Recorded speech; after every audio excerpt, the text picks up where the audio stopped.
নমস্কাৰ। আজি 6 মে আজি ৰাজ্যখনৰ লগতে দেশৰ ভিন্ন প্ৰান্তৰ কেইবাটাও গুৰুত্বপূৰ্ণ খবৰ এই ভিডিঅ'টো যুগুত হৈছে। গতিকে এনে ধৰণৰ খবৰসমূহ নিতৌ চাবৰ বাবে মোৰ চেনেলটো ছাবস্ক্ৰাইব কৰি কাষত থকা বেল আইকনটো বজোৱাৰ লগতে মোৰ এই ভিডিঅ'টোত এটা লাইক কৰিবলৈ নাপাহৰিব, যিটো লাইকে মোক ভিডিঅ' বনাবলৈ উৎসাহী কৰে। আগবাঢ়িছোঁ আজিৰ প্ৰথমটো গুৰুত্বপূৰ্ণ খবৰৰ ফালে। অসমৰ মুখ্যমন্ত্ৰী কোন হ'ব, আজি কৰিব ঘোষণা। ইমান দিনে সকলোৰে মনত এটা প্ৰশ্নৰ উদয় হৈ আছিল যে অসমৰ পৰৱৰ্তী মুখ্যমন্ত্ৰী কোন হ'ব, আৰু সেই প্ৰশ্নৰ উত্তৰ আজি হয়তো সকলোৱে পাব, কাৰণ আজি ঘোষণা কৰা হ'ব অসমৰ পৰৱৰ্তী মুখ্যমন্ত্ৰীৰ নাম। অসমৰ মুখ্যমন্ত্ৰী কোন হ'ব, ইয়াক লৈ ব্যাপক জল্পনা কল্পনা অব্যাহত আছে। বৃহস্পতিবাৰৰ দিনটোত কেন্দ্ৰীয় নেতৃত্বই ঘোষণা কৰিব মুখ্যমন্ত্ৰীৰ নাম। যোৱা বুধবাৰে জে.পি. নাড্ডাই এই ঘোষণা কৰি লগতে কৈছিল যে পশ্চিমবংগত সংঘটিত হোৱা হিংসাত্মক ঘটনাৰ বাবে এই প্ৰক্ৰিয়াত কিছু পলম হৈছে। ৰাষ্ট্ৰীয় সভাপতিগৰাকীয়ে এই ঘোষণা কৰাৰ পাছতে বৃহস্পতিবাৰৰ দিনৰ ভাগত মুখ্যমন্ত্ৰীৰ নাম ঘোষণা কৰাৰ পূৰ্ণ সম্ভাৱনা আছে। অসমৰ লগতে পুডুচেৰীৰো মুখ্যমন্ত্ৰীৰ নাম আজিৰ দিনটোত ঘোষণা কৰিব বিজেপিৰ কেন্দ্ৰীয় নেতৃত্বই। বান্দৰদেৱাৰ আৰক্ষীৰ মাস্ক নিপিন্ধাসকলৰ বিৰুদ্ধে তীব্ৰ অভিযান। চৌদিশে এতিয়া কভিডৰ আতংক, কিন্তু এতিয়াও কিছু সজাগতা আৰু সচেতনতাৰ অভাৱ বহুতৰ। ফলত আৰক্ষী নামিবলগীয়া হৈছে এই সকল অসচেতন লোকৰ বিৰুদ্ধে। লখিমপুৰ জিলাৰ বান্দৰদেৱা আৰক্ষীয়ে এনে অসচেতন লোকক আজি তীব্ৰ সকিয়ন দিয়াৰ লগতে বহুতক বিতৰণ কৰে মাস্ক, ছেনিটাইজাৰ। বান্দৰদেৱাৰ অৰুণাচলৰ প্ৰৱেশদ্বাৰ, টোলগেট আদি বিভিন্ন স্থানত দিনজোৰা এই অভিযান আৰক্ষীয়ে অব্যাহত ৰাখে। ইপিনে মহামাৰী কৰোণাই প্ৰাণ ল'লে প্ৰাক্তন কেন্দ্ৰীয় মন্ত্ৰী মাতংগ সিঙৰ। প্ৰাক্তন কেন্দ্ৰীয় মন্ত্ৰী মাতংগ সিং আৰু নাই। ৰাজ্যসভাত অসমক প্ৰতিনিধিত্ব কৰা প্ৰাক্তন সাংসদ তথা মন্ত্ৰীগৰাকীৰ বৃহস্পতিবাৰে পুৱা 10 বজাত শেষ নিশ্বাস ত্যাগ কৰে। উল্লেখ্য যে যোৱা 22 এপ্ৰিলত কভিড ধৰা পৰিছিল তেওঁৰ দেহত। তাৰ পাছৰ পৰাই মাতংগ সিং চিকিৎসাধীন হৈ আছিল। 1994 চনৰ পৰা 1998 চনলৈকে তেওঁ কেন্দ্ৰীয় মন্ত্ৰী ৰূপেও কাৰ্যনিৰ্বাহ কৰিছিল। 1992 চনত ৰাজ্যসভালৈ নিৰ্বাচিত হোৱা মাতংগ সিঙে সংসদীয় পৰিক্ৰমাৰ ৰাজ্যিক মন্ত্ৰী আছিল। অসমৰ ৰাজনীতিত এক চৰ্চিত নাম আছিল মাতংগ সিং। পিনে ধুমুহাত বিধ্বস্ত সীমান্ত আৰক্ষী ছাউনী, মেৰামতি কৰিলে আৰক্ষী জোৱানে। মৰিয়নিৰ দিচৈভেলিত নগাৰ ভয়াৱহ অগ্নিকাণ্ডৰ বাবে স্থাপন কৰা সীমান্ত আৰক্ষী বেটেলিয়নৰ এটা শিবিৰ ধুমুহাই বিধ্বস্ত কৰাৰ পিছত বৃহস্পতিবাৰে সীমান্ত আৰক্ষী জোৱানসকলে শ্ৰমদানেৰে মেৰামতি কৰে। যোৱা 1 এপ্ৰিলৰ সন্ধিয়া পাৰ হৈ যোৱা এজাক ধুমুহাই মৰিয়নিৰ দিচৈভেলিত থকা সীমান্ত আৰক্ষীৰ শিবিৰটো উৰুৱাই নিয়াত সীমাহীন কষ্টৰে সীমান্ত আৰক্ষী জোৱানসকলে কৰ্তব্য সমাপন কৰিব লগা হৈছিল। কিন্তু ইয়াৰ পিছতো জিলা প্ৰশাসন তথা ৰাজ্যৰ গৃহ বিভাগে সীমান্ত আৰক্ষী শিবিৰটো মেৰামতিৰ কোনো পদক্ষেপ গ্ৰহণ নকৰিলে। ইপিনে চৰকাৰ প্ৰশাসনলৈ বাৰ্তা নেচাই আজি সীমান্ত আৰক্ষী জোৱানসকলে নিজেই সমীপৰ পাহাৰৰ পৰা কাঠ বাঁহ যোগাৰ কৰি শ্ৰমদানেৰে সীমান্ত আৰক্ষী শিবিৰটো মেৰামতি কৰি তোলে। উল্লেখ্য যে আৰক্ষীৰ শিবিৰ নিৰ্মাণৰ ক্ষেত্ৰত মৰিয়নি আৰক্ষী থানাৰ ভাৰপ্ৰাপ্ত বিষয়া তিলক বৰাই বিশেষভাৱে সহযোগিতা আগবঢ়োৱাৰ লগতে সীমান্ত আৰক্ষী শিবিৰত মৰিয়নি সমাজকৰ্মী ৰমণী তাঁতীয়ে ৰন্ধন গেছৰ যোগান ধৰে। আগবাঢ়িছোঁ পৰৱৰ্তী খবৰৰ ফালে।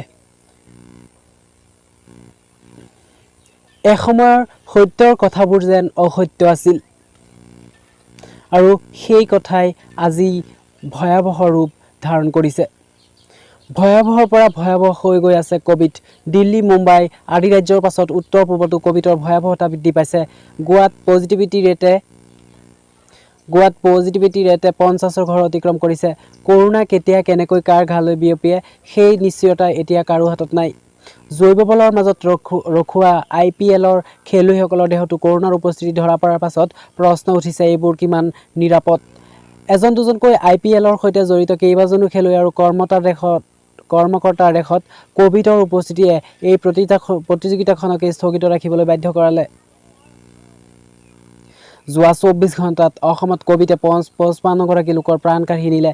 দেশতো 3780 গৰাকীয়ে প্ৰাণ হেৰুৱালে কৰোনাত। এখনকৈ ৰাজ্যবোৰে লকডাউন ঘোষণা কৰাৰ গত্যন্তৰ নাইকিয়া হৈছে। কেৰালাৰ দৰে অতি সচেতন ৰাজ্যতে একেদিনাই 41,953 গৰাকী লোক কভিডত আক্ৰান্ত হ'ল। বহিৰাজ্যত থকা অসমৰ বহু প্ৰতিভাধাৰী লোক এইবাৰ কৰোনাৰ আক্ৰমণৰ বলি হৈছে। অতি শেহতীয়াকৈ কৰোনাই প্ৰাণ কাঢ়ি নিলে ৰাজশ্ৰী কলিতাৰ। দিল্লী বিশ্ববিদ্যালয়ৰ অন্তৰ্গত শ্যামলাল মহাবিদ্যালয়ৰ অধ্যাপক ৰূপে কৰ্মৰত আছিল ৪০ বছৰীয়া ৰাজশ্ৰী কলিতা। দিল্লীত চিকিৎসাধীন হৈ থকা ৰাজশ্ৰী কলিতা ৰাজ্যৰ বিশিষ্ট সাহিত্যিক ডক্টৰ অৰূপা পটংগীয়া কলিতা আৰু টংলা মহাবিদ্যালয়ৰ অৱসৰপ্ৰাপ্ত অধ্যাপক ৰাজেন কলিতাৰ একমাত্ৰ পুত্ৰ আছিল। কোভিডসৃষ্ট এই পৰিৱেশৰ কথা কোনেও কল্পনা কৰিব পৰা নাছিল। ৰাজ্যত কোভিডৰ দৈনিক সংক্ৰমণ ৪-৫ হাজাৰৰ ভিতৰত আছে। আক্ৰান্তৰ হাৰ 10%ৰ তলত। সেয়া বৃদ্ধি পাবলৈ হ'লে বা একেদিনাই কোভিডত সংক্ৰমিত হোৱা লোকৰ সংখ্যাই 10 সহস্ৰাধিক ঘৰ অতিক্ৰম কৰিলে কি পৰিস্থিতিৰ সৃষ্টি হ'ব পাৰে সেয়া ভাবিলেই ভয় লগা। নিৰ্বাচনৰ পাছত অসমৰ পৰিৱেশ এনে হ'ব বুলি সচেতন লোকসকলে অনুমান কৰিব পাৰিছিল।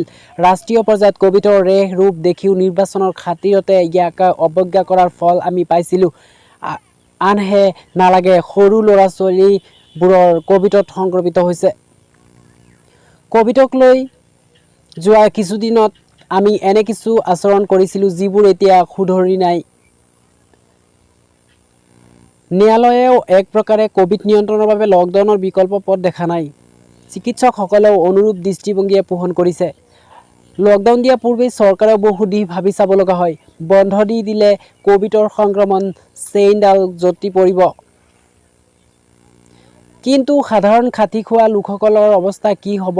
কোভিডৰ প্ৰথমটো সংক্ৰমণে সাধাৰণ আৰু শ্ৰমজীৱী লোকসকলক দিশহাৰা কৰি তুলিছিল। তাৰ পাছত আকৌ লকডাউনে তেওঁলোকৰ কি অৱস্থা কৰিব পাৰে আৰু ইয়াৰ বাবে চৰকাৰৰ পদক্ষেপ কি হ'ব সেয়াও তাৎক্ষণিকভাৱে বিচাৰ কৰি সিদ্ধান্ত লোৱাৰ সময় এয়া। এনে খবৰো ওলাইছে ৰাষ্ট্ৰীয় লকডাউনৰ গুণাকথাও চলিছে। অসমত লকডাউন নহ'লেও ২-৩ দিনৰ মূৰে মূৰে কোভিডৰ যি নতুন নিয়ম প্ৰযোজ্য কৰা হৈছে সেয়া লকডাউন সদৃশ হৈ পৰিছে। অৰ্থাৎ হাফ বা মিনি লকডাউন চলি আছে অসমত। জীৱন প্ৰথম। জীৱনৰ নিশ্চয়তাৰ পাছতহে আনবোৰ কথা আহে। সেয়েহে কোভিডৰ বিৰুদ্ধে এই যুঁজখনত ইয়াক প্ৰতিহত কৰিবলৈ সঠিক সিদ্ধান্ত সঠিক সময়ত ল'বই লাগিব। কৰোনাৰ প্ৰথমটো ঢৌ অহাৰ সময়তে বহুতে কৰোনাক লৈ ভেঙুচালিসূচক মন্তব্য কৰিছিল। এনে মন্তব্য কৰি চৰ্চালৈ আহিছিল এজন চিকিৎসক। সেই চিকিৎসকজনে কৰোনাক অস্বীকাৰ কৰিছিল। কৰোনাৰ সন্দৰ্ভত তেওঁ কৰা মন্তব্যই সংবাদ শীৰ্ষ হৈছিল। সকলোৱে নকৰিলেও কিছু অংশই এই চিকিৎসকগৰাকীৰ মন্তব্য গুৰুত্ব সহকাৰে মানুহৰ মাজলৈ লৈ গৈছিল। যদিও তেওঁ সত্য আছিল, তেওঁৰ কথাবোৰ সত্য নহ'ল। কোভিডে যি ভয়াৱহ ৰূপ দেখুৱাইছে, এতিয়া তেওঁ কোভিডক লৈ নীৰৱ। চিকিৎসকজনৰ এনে ব্যাখ্যাই সাধাৰণ মানুহৰ মনত কোভিডৰ বিৰুদ্ধে সেই সময়ত কোভিড একো নহয় জাতীয় এক ধাৰণাৰ সৃষ্টি কৰিছিল।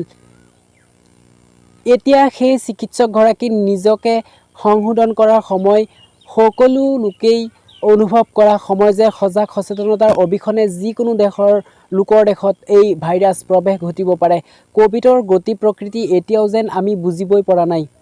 সম্ভাৱনা আৰু পৰিস্থিতি চাই ব্যৱস্থা গ্ৰহণ কৰিব লগা হৈছে। কোভিডে যি ৰূপ ধাৰণ কৰিছে সেই ভয়াৱহ ৰূপৰ সন্মুখত মানুহো অসহায় হৈ পৰিছে।